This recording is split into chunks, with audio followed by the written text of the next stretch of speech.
Hello everyone, I welcome you all in this podcast. In this podcast today we have with us Praveen Yadav. Praveen Yadav has secured 582 rank in UPSC 2025. So in this podcast, first we would like to congratulate Praveen. We are so happy Praveen that you are into the services finally. So first we will see how has been the journey, be it professional journey, be it educational academic journey, and then we will see what are the specific strategy which Praveen has followed to clear or to crack this exam, right? So Praveen, can you just brief us about your academic journey so far and what motivated you to start with the UPSC? Thank you so much, sir. First of all, thank you very much, sir. That's good. So going by my academic qualifications, I initially started my schooling from Mussoorie, St. George's College. I was in boarding school from a very young age. Okay. I was there till class 10th. 11th and 12th I did it from DPSR Kipuram, New Delhi. Okay. Thereafter, I did my college from Dr. Ramanohar Lohia, National University, Lucknow. And post that, I had been preparing for UPSC for 2.5 years. And after my last attempt, I started working in the Delhi High Court under the guidance of Mr. Sanjeev Bhandari and Mr. Sushant Bali, both my seniors, and I owe a lot to them also. That's good, that's good. So it seems like mentors have played a very important role in your journey. It's a huge role. I can't thank them enough. Honestly, sir, you two are one of them. Honestly, sir. Thank you. It's been under your guidance that I've successfully cleared the paper. All thanks to you. Thank you so much, sir. It was all your hard work, brother. Yes. Thank you, sir. And coming back to your preparation, Praveen, would you briefly, because prelims is the most trickiest stage, right? So would you briefly tell our viewers, to the students, what did you do especially for prelims in terms of hard work as well as in terms of strategy? So my personal strategy was that I actually feel, and I right now also feel that prelims is a calculative game. It's not just about hard work. It is obviously hard work is there. It's not, you cannot substitute it at any cost. I mean, you have to go through your content. You have to revise your basics at least 5 or 6 times. You have to be sure the questions which are coming from your notes, you cannot miss them. That is the big no. The moment you miss a question from a basic part, you are doomed. So you have to be sure the 30-35 questions out of 100 which are coming from your notes, you have to make that sure that at least you answer 90% of them. Yes. And it's about the rest 65 questions that you can actually use your aptitude. Even if you answer, let's say, 50% accuracy, 40% accuracy, I'm pretty sure you'll make it through. Yes. The first 25-30 question is a game changer basically. Right, because if you are going to commit the mistake in those 30 questions, no one can stop you. No one can push you to clear the prelims. Right, sir, right, sir. Be it 3 attempts, 4 attempts, 5 attempts. वो 25-30 question सही करने ही करने हैं, because यार वहीं पे गलत कर देंगे तो आप समझ रहे हो, मतलब आप पॉलिटी के क्वेश्चन गलत करके आ गए हो. ठीक है. I actually made that mistake in my second attempt and I missed the cutoff. So total how many attempts हो गए? This was my third attempt. First attempt, sir, I wrote the mains, missed the cutoff by 5 marks. Second attempt, I could not clear the prelims by 3 marks. That is why I asked the question. Yes. After seeing, let us say, the high of writing mains, and then you did not even qualify the prelims. So how difficult it was to cope up during that phase, to come back stronger, not only qualify the prelims but mains, and then finally getting yourself into the list? So, sir, personally, I feel there was, I can't say that there was any lower point in my life. Coming from not qualifying the mains by a small margin, and you get your mark sheet just before the prelims. So my mark sheet came probably a month before my prelims, and I realized that my marks were very close to the cutoff. I was very optimistic. I'll clear this prelims and I'll write the mains again. I'll probably clear the mains. I was scoring very good in mocks. I was scoring close to 100, 120 in all my mocks, and I was like, I was sure to make it. But that arrogance and that overconfidence that kills you in the actual paper. Do not carry it. The failure in my second prelims actually made me a bit humble, honestly, with the aspect that it is no one's game. Even if a person is getting rank 1 in one attempt, there is a high chance that he might not clear next year. Yes. So the trick is hard work with little bit of humility and strategy that will sail you through. You cannot be overconfident in any stage. You have to be humble. You have to be detached. Do not think about the results. It is only the things which are in your hands. Just focus on them. You can only work hard. You cannot predict the future. You cannot do anything. Just focus on your things which are in your hands. Do not go about in the future that I'll for sure clear the paper. I'll for sure become this. Don't outrun yourself in the actual game. मतलब open to learning should be your attitude always at every stage, no matter how many mains you have given, no matter how many interviews you have given, still, because if you're not open to learnings, it means you're arrogant. Right, sir. And और कहीं ना कहीं वो back of the mind it will change everything. Right, sir. Right, sir. Negativity है, it's a kind of negativity, right? So I feel the second prelims was a game changer for me personally, because it like got humility in my head, and I was obviously like lost for 2-3 months, quite some time. That was the time when I started the evaluation. I was like, I need to get my head up. I need to focus on something which actually derives me away from the UPSC preparation, but keeps me in the game. It's not something and makes you learn something exactly. So I do not run out of the UPSC circle completely, but at the same time I learn something new which will help me in my career prospects as well as the UPSC preparations. Yes. So yes, and now almost 2 months are remaining, right, sir. Like the students, what do you think there should be prelims strategy for these let us say 70 odd days? So sir, my strategy has been constant from the first attempt itself. Okay. In the last 2 months, what I target is I actually have my notes, I focus on them, I revise them at least 2 times. Because I cannot. So prelims के लिए भी you had a separate notes? Yeah, sir. So I try to keep things that I cannot miss out even a single question if it is coming from my notes, or even if it is derived from those notes. So for being confident on your resources and keeping limited resources. Okay. At the same time, solving at least because from now on till the actual paper, you'll be able to solve 20 marks, 20 odd marks. Yes. Solving those marks and analyzing them. There is no point in solving, let's say 50, without 60 analysis. marks without analysis. Yes. There is no point. Do not do that. It will be a waste of your 3 hours while you're solving the paper if you're not analyzing it. Because analysis takes a lot of time. Yes, it takes hell lot of time. 5-6 hours per paper. Personally, sir, for in my first attempt, it used to take me 6.5 hours. Yes. So the entire day was first I used to solve the paper, then I used to analyze the paper point wise, and I used to be like, it was a hell lot of a day. Yes. And with time, you tend to learn what is important, what is not important. With time, but student needs to understand that if they are analyzing the paper, they are not analyzing a single paper. They are analyzing 100 topics. Right, sir. 100 topics with the variance of at least 100 more. Yes. There is a divergence in every point. There is in every question there are like, let's say 3 or 4 odd topics covered. Yes. Right. With the given like questions, what UPSC has now started asking is that they are asking 3 or 4 statements in one question. Those 3 or 4 statements particularly make 3 or 4 questions in the actual paper. Yes. Exactly. Yes. So that is itself a revision, and I actually suggest that don't revise it just once. And one popular question of the students, also aspirants, they keep asking, sir, like how much current affairs we should do, whether I should do newspaper regularly, whether I should do monthly magazines or yearly compilations along with current affair classes as well, or what do you think, the conventional and the current affair? Obviously the students should do both of these things to certain extent, right, sir. But what is your take on that? So sir, as I told you before also, in my all attempts, the only time I read newspaper was in the interview this year itself. Yes. Before this, I actually relied on the magazines. I feel if the coaching institutes are there, they're doing their work for you. If they're pointing out the relevant material for your prelims, why do you have to go through the entire newspaper for 2 hours and actually figuring out that these are important? Go through their magazines, point out the questions. If you realize that this is important, go through a yearly magazine or something, or probably if the coachings are providing, like Vajiram is providing the current affairs classes, go through them, make notes out of it, consolidate it and revise it again. Because again, with the current affairs, if you're not revising it, there is no point. If you just read it once, I'm pretty sure by the time prelim comes, you'll be lost with it. You will not remember that this was the actual thing which I read. So you actually have to revise current affairs questions at least twice or thrice. That is the thing. Okay. Mock test or a test series helps, or PYQ analysis or something like anything else you did for your mains answer writing skills? So as I told you, sir, in my first attempt, I missed the cutoff by only 5 marks. So in my first attempt, I had a very limited choice because I had just finished my coaching and everything, and I was actually preparing for my prelims before that. I hadn't written any single question till then.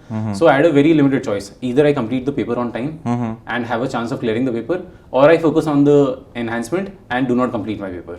I chose the latter. I wrote close to 47 full-length mocks in my first attempt between prelims and mains. And by the 18th mock, I was able to complete my paper on time. Okay. And with that, I was at 47 mocks. 47 full-length mocks. Sir. 47 full-length mocks. Right, sir. That's huge. That's almost one mock every other day. Exactly, sir. So it was like that. And I wrote 3 simulators so that I don't mess up the GS4 paper. Because what happens is that people write all the papers separately. They'll write GS1 one day, they'll write GS2 someday. Yes. I actually wanted to make sure that by the time I write GS4 paper in the actual paper, because the entire cycle is like that Friday there's a essay paper, Saturday there is a GS1, GS2. Yes. By the time you reach GS3, you're half dead. You need to carry Volini and everything to actually make your hand write that. Yes. So most of the people, they don't realize that, and they're like, I'm finishing my paper on time and everything. And when they actually go in the paper, they realize that by the GS4 paper, they cannot write more than 10 or 15 answers. And they lose out on 1 or 2 questions. Yes. I wrote close to 3 simulators, actual simulators, to finish my paper. And I was lucky enough to finish that paper. So in my first attempt, I actually focused a lot on paper completion. And when I realized that I missed by a very small margin, this attempt, I focused on data enhancement. Value addition and all. Their only thing which worked for them was that substantiating every single point. Yes. With either with data, example, or a case study. So the easiest way for me was data. Right. I actually felt that data was the easiest to remember and to actually substantiate things with. So there was a very small group of data which I could either get it through GPT or the PIB sites and everything. Yes. And so I think compilations. There are a lot. They also provide. There are a lot of compilations. Yes. And you can use that data. You can use those examples in your paper, and they will help you a lot, immensely, I'll say. That's good. And because when we are mentoring also, Praveen, so we are focusing more on when we are mentoring the rankers student, right, or the seniors batches, we are focusing mainly on the structuring of the answer, right? Even when we are reviewing the copies, which we are more mainly focusing on the structuring. हम लोग वो सब comments नहीं पढ़ते हैं कि यार इसमें 1 point extra add कर दो, उसमें 4 point extra add कर दो. There is no point to go into that detail, right? हाँ. If the student has missed the structure, it has to be highlighted. 2 of the important aspects are introduction, the length of the introduction, the length of the conclusion. People cannot mess that up because what happens with most of the people is that they tend to write a bigger introduction. They tend to finish up the conclusion in 1 line only, probably don't even write the conclusion. Right. And that gave me the idea that actually structuring is very important. Yes. And even if the question doesn't ask you for a second dimension or something, we have to write a second dimension in a question where only 1 dimension is. That is where you will take an edge. Exactly. 0.5 number, you are giving a reason to the examiner to award you extra 0.5 marks. Exactly. And if you don't do appropriate length to each part of the answer, you will mess up the body part. Right, sir. That is the main answer actually. Right, sir.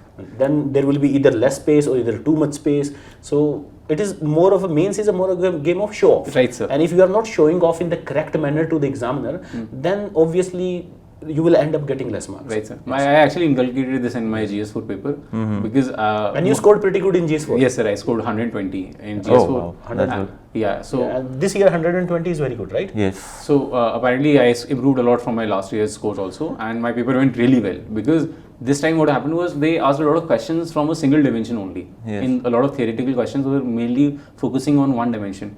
I tried to inculcate a 3rd dimension. Either it was like how to inculcate it into a civil servant like that, and what were the drawbacks, how do we manage it, how do we maintain what government is doing about it and all. Yes. All the way ahead, way forwards, everything. I tried to inculcate that in the main body itself. Okay. So that I can get an edge over other people. और ये सारी चीजें जानते हो कहाँ से start होती है? I think all this habit starts from the awareness. Right, sir. Yes. Because 90% of the students, they are उनके अंदर awareness ही नहीं है. Right. They know the fact. Right. They know. जैसे आपने बोला कि सिविल सर्वेंट्स के एग्जांपल्स लिख दूंगा, गवर्नमेंट के इनिशिएटिव लिख दूंगा, even they know the examples. लेकिन if there is no awareness कि हाँ मुझे ये चीज लिखनी भी है, then obviously you are going to miss that part. Right sir. Right. So whenever it is my suggestion or it is my advice to everyone who is going to write the mains, who will be writing the mains in 2026, please make sure, always think the person who is sitting in front of you is going to be the rank 1. Right. So you cannot beat them as far as the content is concerned. Right, sir. You cannot beat them as far as the structuring is concerned. Right. The only way, if you have to beat him, you have to beat him with innovation. Right. That is true. Right? अब innovation कहाँ करना है वो आप देखो. Right, sir. So है कि नहीं है? What happens is that most of the people they go through the same set of examples जो online मिल जाते हैं, वही same. Every single guy writes about Ashok Khimka ji. Every single guy writes about what do you say? There are Kiran Bedi ji and all, right? Gandhi, Mandela, yeah, exactly. APJ Abdul Kalam. उसके लिए newspaper पढ़ना चाहिए यार. Newspaper पढ़ के. These are now the kind of a static portion of the syllabus. Exactly, sir. These are not innovation anymore. Exactly. Yes. Sir, वही same set of examples. So what I did was was I actually went through, so most of the people say go to Better India, but no one explains how do we actually inculcate those examples.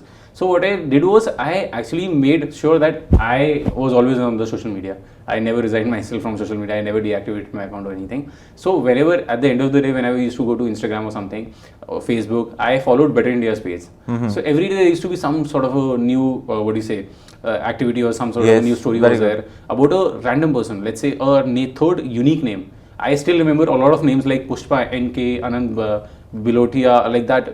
There were so many names. I still have a list of around close to 200 examples. I used to write them down in my notes app.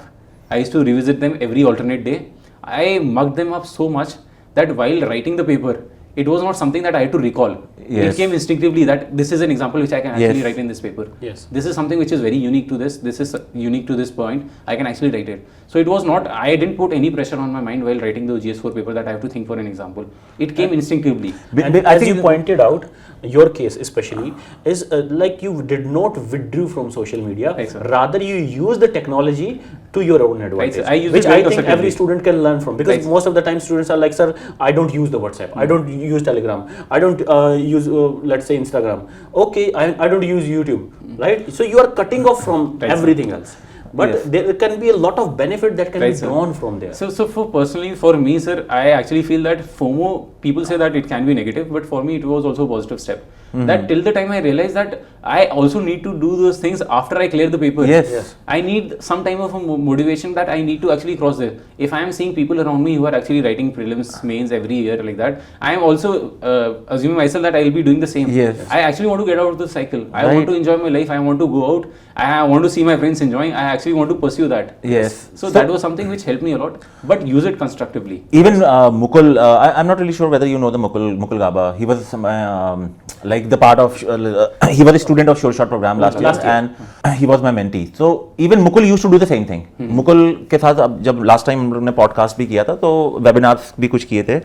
तो मुकुल ने भी बोला था कि sir, what he used to do to collect the examples, वो after the prelims, he used to read the newspaper for 45 minutes, only for 45 minutes, and उसका target होता था 5 example मुझे collect करने हैं.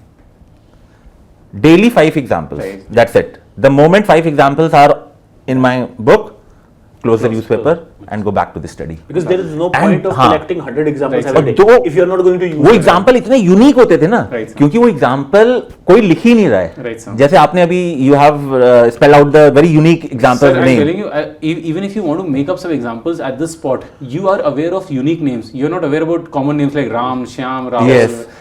The moment you write them, you are boring the examiner. He's like, "Acha, theek hai." Again, same example, same name. You need to be unique in your approach. You need to be like aware, apart from the the toppers, because most of the people will be writing those same set of examples. Everyone is having that same example. I still have that list on my phone, and I usually go through it every probably in a month or so. Probably that's why you will be meeting them after some time, huh? I hope so. You will be in their services.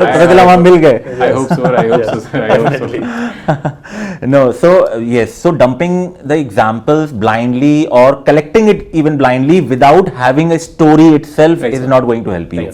So when we go through the Twitter or Instagram, it creates a story in our brain. And that story is very, very important. So that is a very clear message. तो कोई भी चीज़ अगर आप लोग कर रहे हो, it is my advice is make sure there has to be some story behind it. Story means मतलब not in the literal terms but linkages जिसको हम लोग बोलते हैं. With context. It's very important.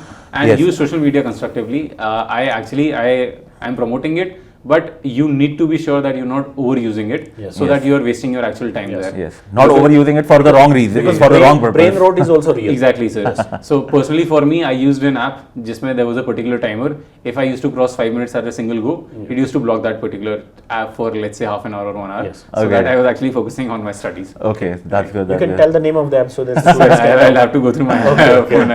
Now students will find it. They will find it. Yes, sir. And I think all those students who will be using the application like Instagram, Twitter and all, I think they will be aware of this kind of application. I'm pretty sure. Now, Praveen, if they are serious. Coming to your optional. Right, sir. Yeah, tell the students what was your optional and how did you prepare for it? So my optional was law. So I actually did an online course for law initially. And in my first attempt, because law is not very scoring, I'll be very honest. most of the toppers usually get around 250, 260 only. Last year the highest was 262. I was lucky enough this year that I scored one of the highest marks in law. I scored 272, second highest in law this year. Wow. And it is very rare because most of my friends who are from law, they know it, that 250 is a barrier which most of the people cannot breach. So you have set the new threshold. I think created a new threshold. 270 should be the score if you really want to get into the service. Yeah, so I mean, people did score till 280 in the previous attempts, like 22, 23, when actually optional was doing good. But post the 2023 attempt, the optional has been like depressed. The scores have been depressed a lot, and most of the people missed out on the mains because of that only.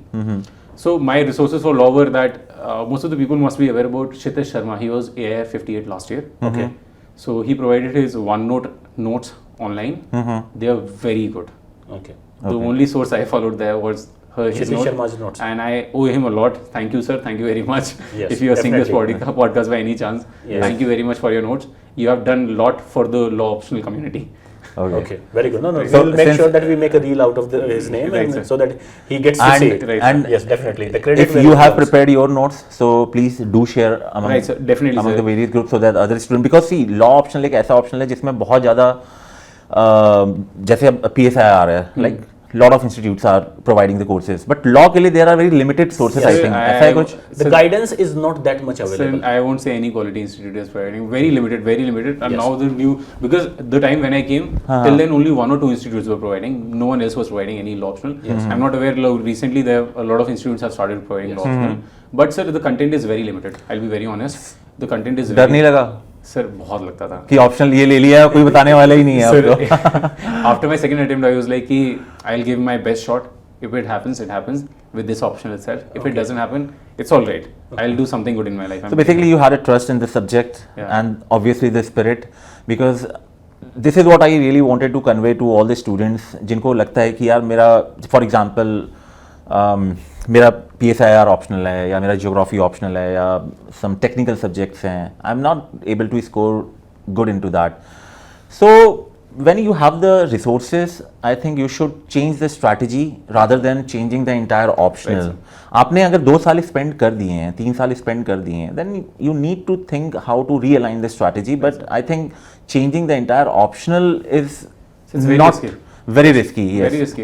I'm not saying it should not be done. Many students have done it, cleared the exam after changing the option, but it should not be कि यार नहीं हो रहा है चलो कर देते हैं. It's very risky, sir. It's very risky. I've seen a lot of people who have changed their optionals and have been on the wrong side of the fence. They have realized that they could not even score how much they were actually scoring in the previous option. Yeah, exactly. That happened. So it's a very big woe because you have dedicated so much time to already one optional.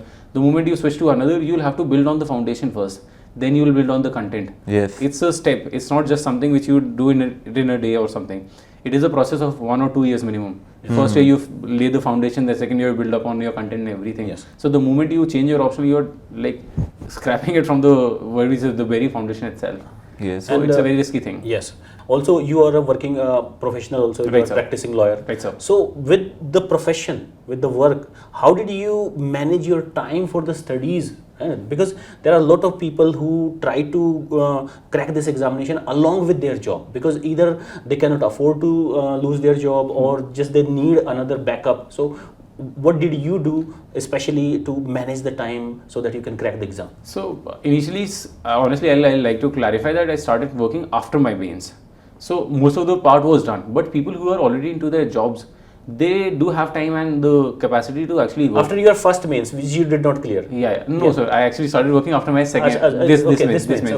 This mains I started working, but I was going for the brief period after my first mains also. After my second prelims, I mean, because there was a long period of time till my next prelim. Yes. So I went for 3-4 months between that. Okay. And I realized that I actually need to focus on this attempt itself. So you were spending a little time of yourself towards some other work. So the only problem with litigation is that, because I've been in this profession for the past 7-8 months now, what I realized that the only problem with litigation, it's a very demanding job. It's a job where you go at 8 in the morning and you come back at 11-10 at night. Okay. So it's something which is a all day work wala thing. But I did manage my interview with my job. I did take out 3 to 4 hours every day for my interview, and I was able to do that. I won't deny that it was not possible that way. And you would, because see, everyone is not in the same boat, honestly. For someone who actually has some financial responsibilities, someone who wants to get independent, I feel the pressure itself makes you Yes. do things. Yes. And I mean, you'll take out time and you'll be able to do everything. So Yes. do not worry about that. You're doing your job. How will you manage the preparation? It is doable. It is possible. It is not completely anything out of the hand or something. Yes. Okay. Sir, I've been part of other coachings also. I mean, the main stress series, and I've realized that most of the time my copies didn't come for 10 days, 15 days. And that was very depressing, to be honest. You don't realize where do you have to actually improve. Yes. If there is no guidance, what's the perspective of actually taking Yes. the test? And series? So thank you. Chalo, it was a nice talking with you, Praveen. We are so happy and we will be in touch, definitely. Because yes, Right. because you are someone who's like your selection seems felt very personal to both of us. So thank you Yes. so To much, the sir. team Thank you, also. sir. I actually remember Yes. I came after my prelims. I met Mohit sir and Viren sir, and I was very happy. Sir was very happy. I mean, Yes, And definitely. after my mains also, I came, and both Yes. the sirs were very happy. Yes. And he actually told me that you have to come for a podcast. He was Yes. very optimistic during my Because I interview. knew- because I knew, yes. Before my interview itself, he was like, "Praveen, you have to come for an interview, a podcast here." And luckily, I'm here. More than grateful, sir. Honestly, thank you so It was much. nice interaction with you. And Yes, Praveen. thank you. Thank you so much and you, best sir, of sir. luck. Thank you so much, sir. Right, so I hope you will enjoy the time in Lavasana. I hope so, sir. And after that, we are always here. Yes, Yes, sir, for right. sure, sir, for sure. Rank improvement ke liye bhi, I think Yes, you will sir, be yes, yes. preparing yourself. So Yes, this year I'm absolutely. planning to appear, yeah. So don't hesitate And for next anything. time, let's target something in 2 digits. Yes, sir, for single sure, digits. sir, Yes. for, Right. for sure, sir, for Yes. sure. Yes. Thank you, sir. Thank you so Thank much. you, sir. Praveen. Thank you so Praveen. much. Take care, brother. Yeah. Thank you, sir. Thank you.